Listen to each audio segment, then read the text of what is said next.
Once Tyler had completed his manuscript for Invisible Me and it had gone through the editorial process, it was time for me to start designing the book.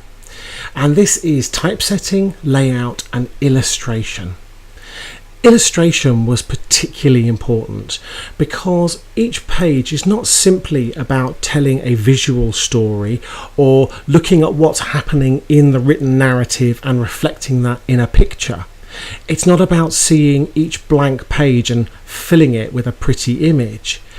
For me, this was about each page being a doorway or a gateway into Tyler's world, where it has to have an effect on the reader in a very profound way.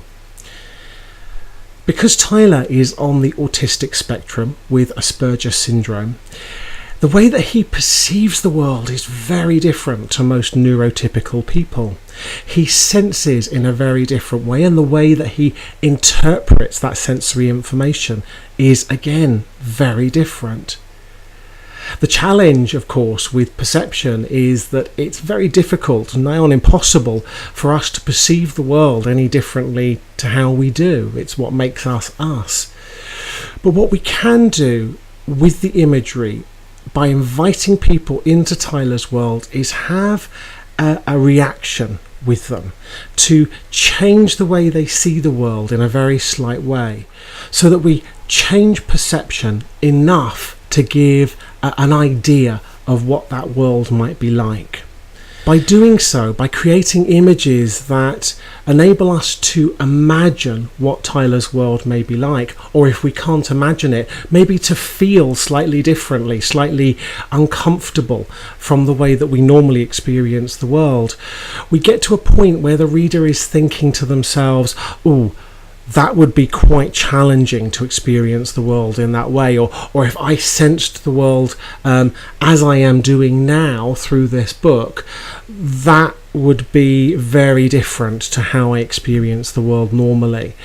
And that slight shift, that understanding that this is a different way of experiencing the world, means that the reader engages with the book in a very different way and gets an insight into Tyler's world that they wouldn't have had before.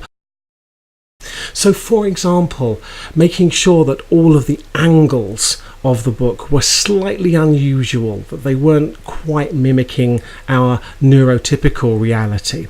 And by doing so, these angles create a sense of unease. It's not something that we can really understand or really verbalize. It's just a slight discomfort when we look at them. There's something not quite right.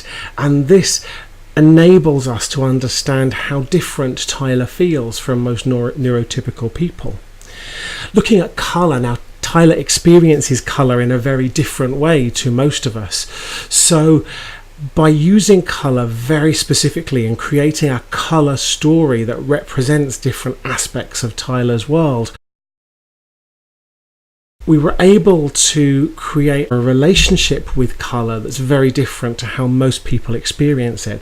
And the use of colour shows the importance of colour in Tyler's world, both in a very rich and diverse way, how he experiences colour in a very profound and deeply emotional way, and also how those emotions can be quite disturbing for him. For example, he won't step on certain colours. It was also very important that there was this idea of being in Tyler's head, so the real world that he navigates around him, which is extraordinarily difficult at times, and how he has to adapt in order to fit into that world. But also there is a sense of the world within which is much more comfortable, and the images needed to reflect that, how anything that is depicted in the real world is very much strange angles, odd colours, very isolating. There is a sense of Tyler and the world, and those two things being very different. However, when Tyler is in his inner world, in his head world, we get this sense of Tyler being very much part of that world and very integrated into it. How we used light and shadow in the book as well is very important.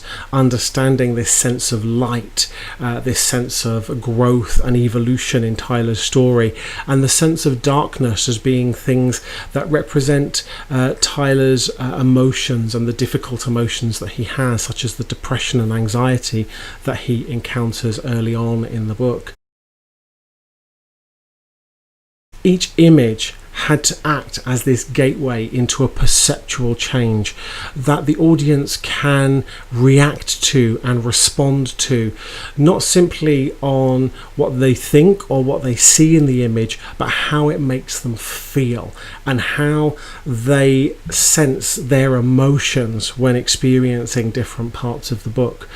And altogether, this created a very deep insight into Tyler's world, where the audience can actually step into his world to get an inkling into what those experiences might be like, how Tyler senses that world and what that might be like to live that every single day.